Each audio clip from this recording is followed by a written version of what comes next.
Go. Hello everyone. Uh, Welcome to the very first episode of Chit Chat with Influencers.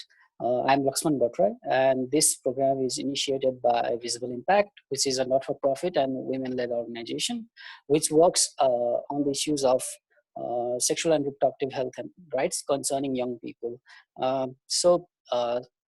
तपाईँहरू सबैलाई थाहा होला होइन मेन्स्ट्रुअल हाइजिन चाहिँ 2020 यही 28 मेमा आउँदैछ अनि यसको लागि चाहिँ संसारभरि नै धेरैवटा संस्थाहरूले गभर्मेन्ट्सहरूले प्रोग्राम्सहरू अर्गनाइज गरिरहेछ मोस्टली डिजिटल सो भिजिबल इम्प्याक्टले पनि यसलाई टार्गेट गरेर we are also celebrating menstrual hygiene day and chit chat with influencers is one of our activity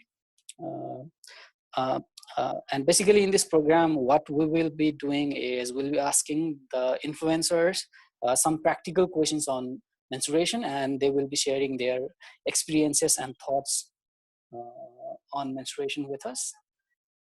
So today in this episode we have Juliana with us.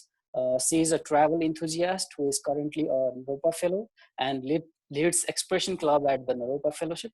She has won Solo Women Travel Challenge So Yatra 2017 and be a month-long solo travel across Nepal from Mahakali to Mechi. She's also a host at Dulwa Talks, a podcast that brings stories of everyday people in the travel. So she's the influencer that we'll be interviewing today. So welcome, Juliana. Hey, thank you. Thanks for having me. Yeah, how are you doing today? I'm kind of nervous, to be very honest. I don't know what's coming, but yeah, this is interesting. Yeah, it's also my first interview, so I'm also kind of nervous, and it's okay, I guess. Yeah. We're in this together. Yeah. So we'll be asking you some questions, as you heard. And shall we begin? Sure. Okay, so the first question is, तपाईले चाहिँ यो menstruation वा period भन्ने word तपाईको माइन्डमा strike गर्दाखेरि चाहिँ हैन तपाईले के कुराहरु सोच्नुहुन्छ? The color red comes to mind, and the first thing that I think of is my menstrual cup. And what are your go-to menstrual hygiene products? I use a menstrual cup, and I also use reusable sanitary pads. Okay. So a lot of people do not use menstrual cups, right? तपाईले चाहिँ use गर्नुहुँदो रहेछ. And what are your experiences with it? It's been almost 3 years now that I started using a menstrual cup. It was really difficult at the very beginning. It took me around 3 months, I think, to get used to the process of getting it in and taking it out and all those things. I remember this very particular time, my first ever day that I was trying a menstrual cup. I got it from Putali, Nepal, and my friend Sania, she sat me down and she explained the whole process. But the theoretical aspect of it is very different than the practical thing. You understand, you fold it, you insert it, and then you wait for the vacuum to work. And theoretically, I had everything in mind. I'd done my research. I'd watched all these YouTube videos of how to use it. I'd read all these blogs. But inside that washroom, the first time when I did it, I was there for a good 1 hour trying to figure how to work this out. And I was bleeding. It was during my periods, and when having periods, it's just already so stressful. So that's my worst memory. But with time, I started understanding my body and exploring more and understanding how the cup works and how it could work for me. It's a very individual experience. But after that, it's been 3 years I've been using a cup now. So it's been a great experience. So basically you get used to it after using. Yeah, it takes practice and it takes time. It takes a lot of patience. But once you've got the hang of it, it's good. It's great, in fact. Thank you for sharing.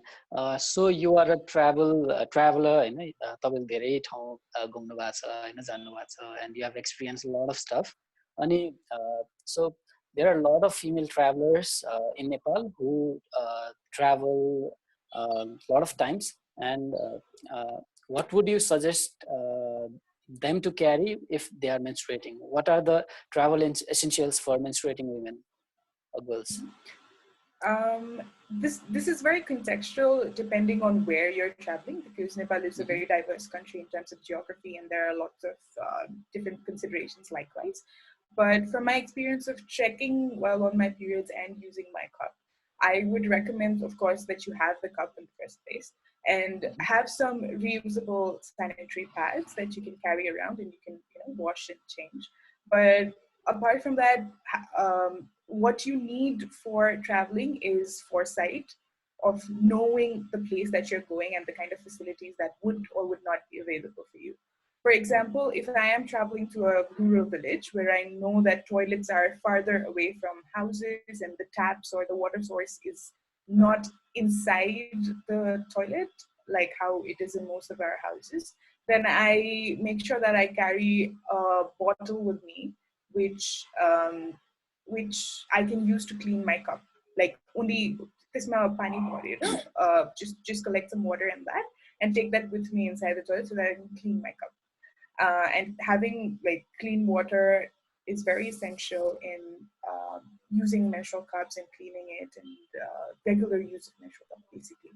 So menstrual cups, reusable sanitary pads, and a bottle that you can a spare bottle that you can use for your cup cleaning process, like take water and clean it inside. Yeah, Mm. that would be it. But if you know that you have an access to toilet, a good toilet and clean water and all, then just a cup and reusable pads.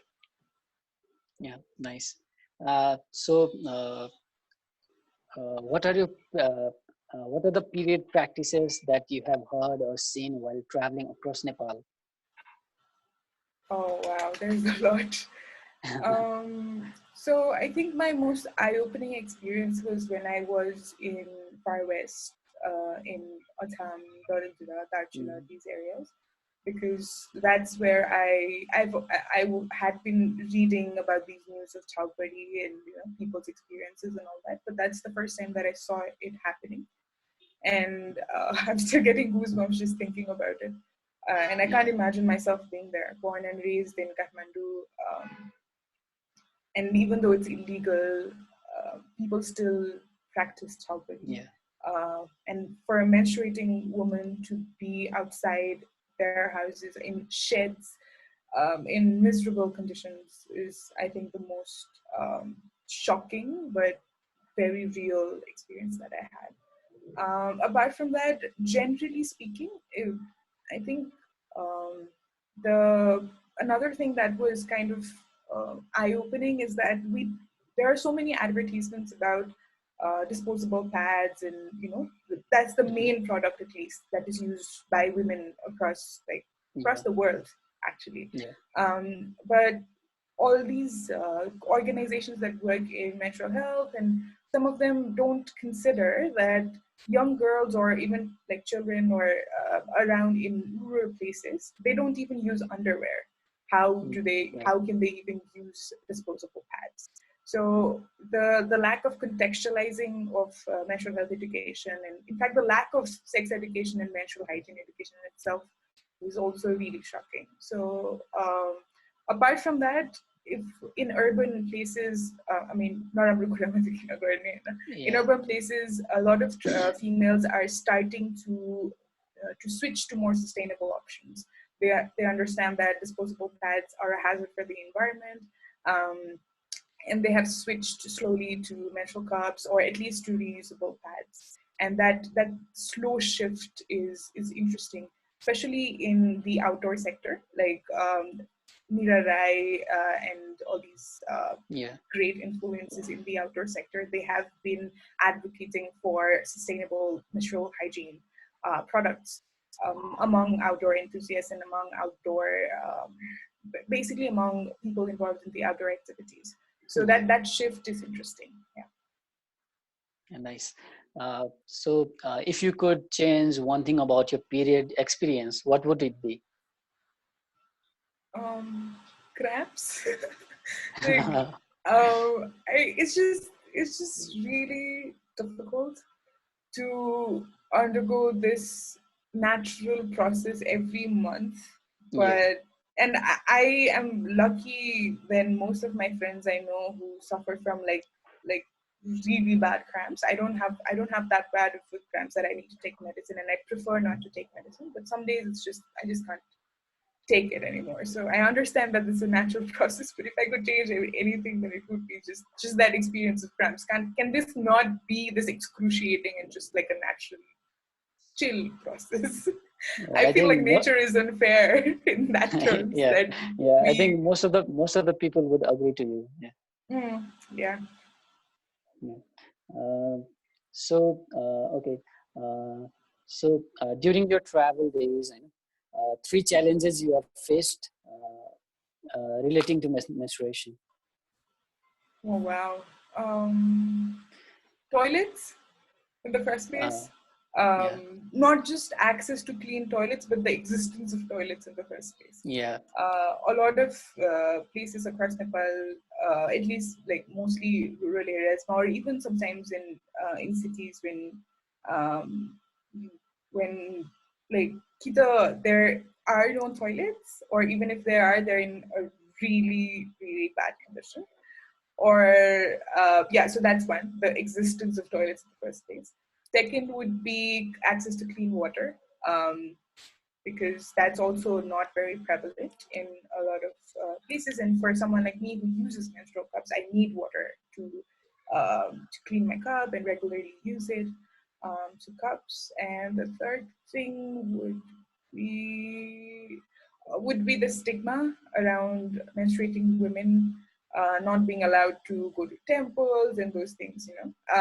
For yeah, me, I'm lucky because my mom, like, and my family, like, the period talk is very we're open to talking about menstruation and period and experience and those kind of experiences. In my house, I never grew up with restrictions like if you're on your period, you can't go to the kitchen and those kind of things.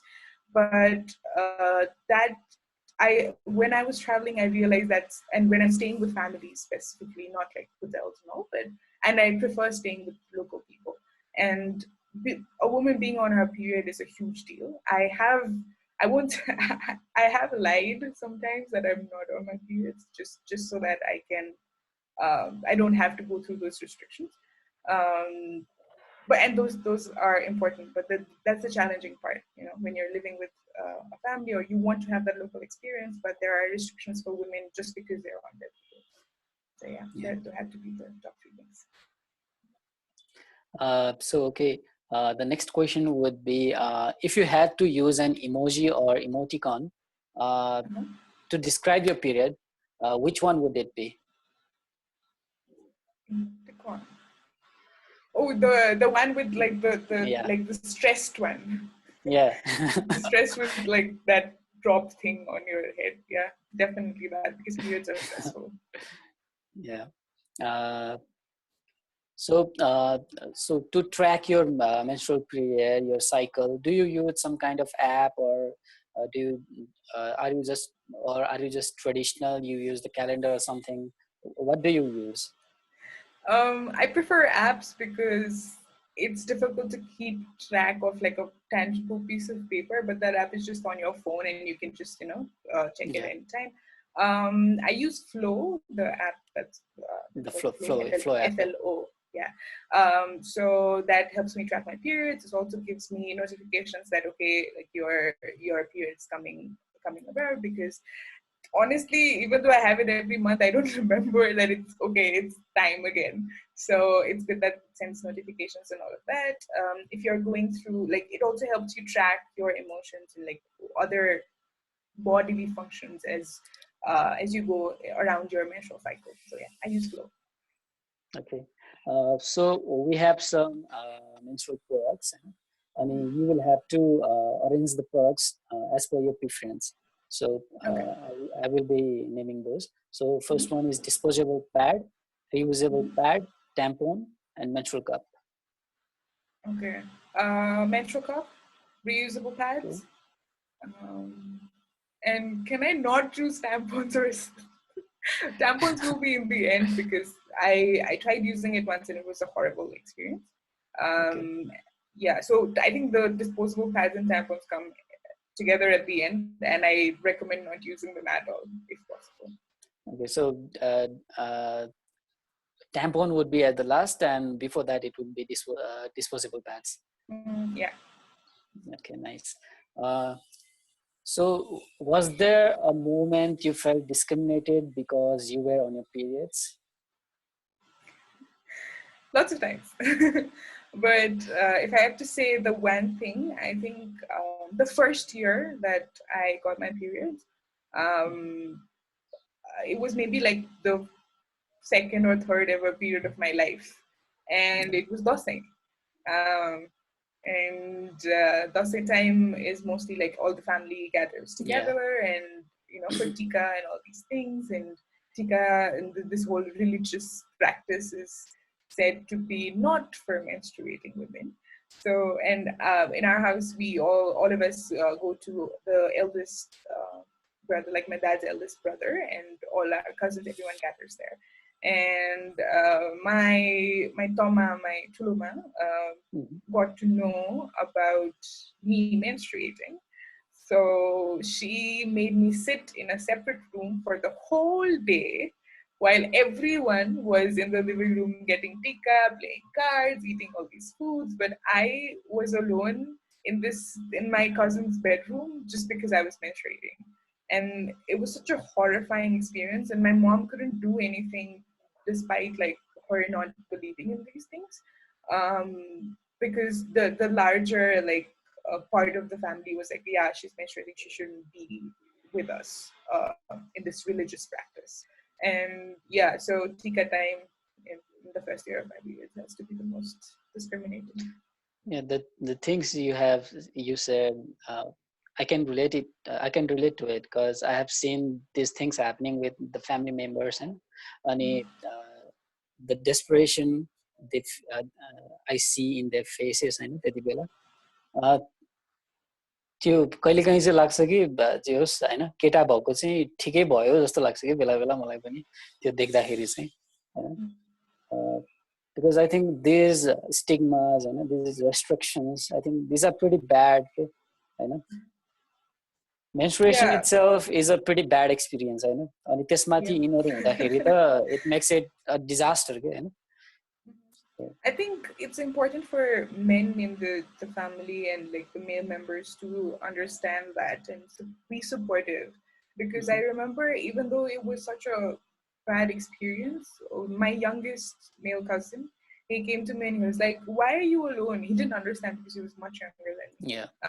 And he didn't understand why I was there by myself. And he actually came and gave me company. And then slowly, like all of my other cousins just came to that room, and that was like the cousins hangout room. So that became like the experience became better. But I think I was really young, maybe like 13 or something, and to have that kind of an experience in such an integral age of your life when you're really like understanding yourself, understanding the world, and you're going through such a big change biologically. It was a really important experience, but it was also like horrifying at that time. I remember coming home and crying that I'm the only one who didn't get tika and dakshina, you know. Yeah. But yeah, it's important to have support from the male members for sure. Like even Yeah. if you can, I understand that being different sexes, we can't um, go through the same experiences, but at least Yeah. understanding and supporting each other is important. Yeah. Okay. So, what's your say on chopadi and urban chopadi? What's your say? I'm sorry, I didn't catch that. What's your say on chopadi and urban chopadi? What do you mean by urban talkery? The restrictions that we follow in the urban Oh, right, areas right, right. during menstruation. Mhm. I feel that these practices are really deep rooted in our society, and as much as we say, okay, don't do this, it's not good. It's not good for the females. It's not good for the society in general, and it's really like conservative and all of that. It's really Mhm. deep rooted, and regardless of how much you try, it's going to take a really long time for it to change. But slowly, I think gradually the change is happening. And as as like a young Nepali person, for anyone listening right now, or for anyone who's seen or even heard of chowpatty and urban like restrictions in the family, it begins with you. For example, I'll talk about myself. When I was in Paris, Nepal, and I was seeing chowpatty happen, despite knowing how bad it is, I couldn't speak up or say anything to do with, because it was the society against this one person, right? Mhm. But I also saw, on the other hand, all these development organizations which have been working there to sort of with the youth organizations to sort of educate people about why. So as much as bad as they're really deep rooted. And if you want to do something to change that, it begins with you. It begins at your home. So it's a collective effort, and Yeah. the shift is gradually happening with our generation, at least. I see today, like even my grandmother, on our maternal side, she is fine with us working in the kitchen when on our periods, and Yeah. when they, as long as like you're maintaining your hygiene during a menstruation, it's fine. So these conversations, like, it's important to talk about it. It's important to start from your own home, and then slowly, uh, gradually things will change. About chowpatty, another interesting experience that I had is when I was in Assam, and I was living in a hotel, and there was a lot of, Assam is a very interesting case. There are a lot of things that will shock for someone who grew up in Kathmandu, and that's a Mhm. different thing in itself. But in the morning, I was just going around like talking to people and like chia goths. And there was this young guy who was like running the shop, and I was just asking him about this chowpatty practices and all that. And what he shared with me is really interesting, that there is a group of young people who haven't yet left the village for migrated for work yet, who are working on a radio program to generate awareness against chowpatty and why it's bad. And they had, at least like in his family, at least he had shifted the practice of sending these girls to cow sheds, to at least bringing them, like having them in the same building, maybe just in a separate room. So even that shift is important, and it begins with one person. Yeah. That's nice. So we have come to the last question Okay. for this interview. Uh, so so keeping it short. Uh, so this year's menstrual hygiene day theme is it's time for action. So what will your action be? Oh, wow. Okay. I okay. This is something that I have been thinking about for a really long time. In my Mhm. personal circle, around friends, around people I interact with, I always talk about the benefits of menstrual health. But I want to now take it to a wider audience, and that's why I've started uh, sharing more about my experience of using a menstrual cup on social media. I'm also releasing a podcast on the same thing on Menstrual Mhm. Hygiene Day. So yeah, just taking my action for this year is basically taking the conversation of using sustainable products from my circle of friends to a wider audience through whatever medium I can. That's very cool. So, Juliana, thank you for joining us. It was really nice talking to you, and I hope our audience will relate to you very much. And I think they will like this interview. And I hope the things that you have shared it will strike them, and I think they will be part of our movement and in changing the things that we follow regarding menstruation, the stigmas and the myths, and following the scientific research and findings that have been done in this issue.